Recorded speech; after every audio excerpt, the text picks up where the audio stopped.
हजुरहरू यहाँ आउनु सक्नुहुन्छ होला। नक्सल साउथपट्टि अझै त यो मेची डाङ्गी जाने बाटो, मेची जाने बाटो यताबाट नेपालको बोर्डर पनि छेउमै पर्छ।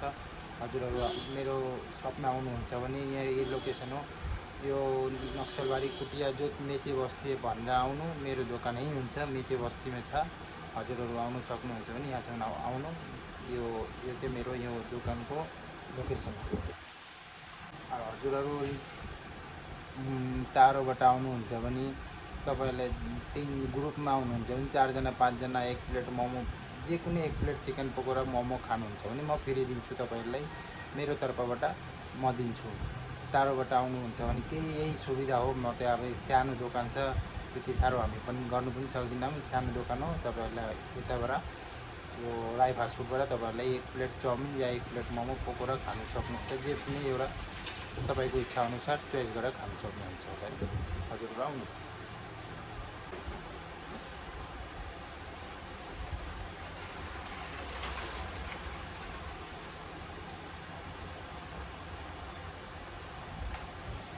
यो मोमोको रेसिपी हो। हजुरहरू हेर्नुहोस् होला। म यस्तै रेडी गर्छु।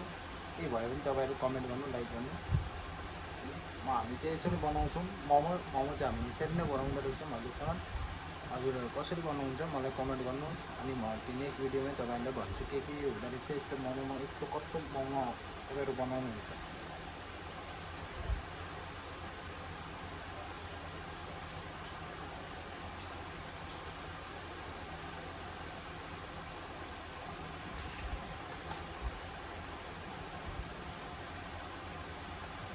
यस्तो बोसो हाल्दा चाहिँ साह्रै मिठो हुन्छ है मोमो। यस्तो बोसोहरू हाल्नुपर्छ मोमोमा। चिकन बोसो, यो चिकनको बोसो हाल्नु साह्रै मिठो हुन्छ। चिकन बोसो हाल्यो भने यो मोमो पुरा जुसिलो हुन्छ। यस्तो बोसोहरू हाल्यो भने मोमोमा।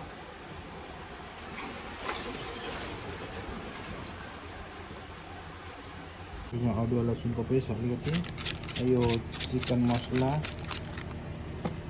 यो गरम मसला,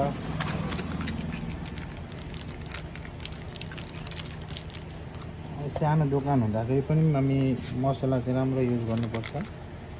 यो जिरा पाउडर, यो अब हाम्रो किमा भएर रेडी।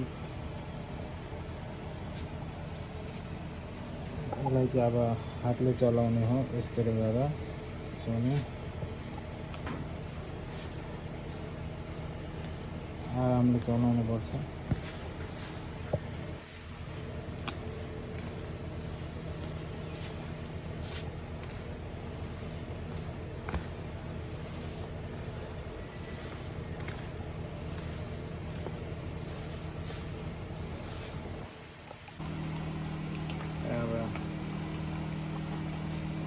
ओइल हाल्दैछौँ।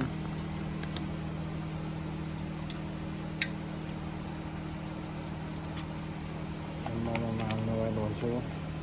एकदम चाहिँ ओइल चाहिँ राम्रो क्वालिटीको हाल्नुपर्छ है।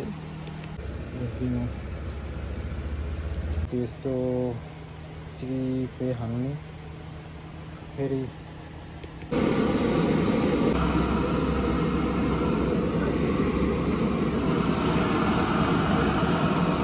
हाम्रो तेल हिट भइसक्यो।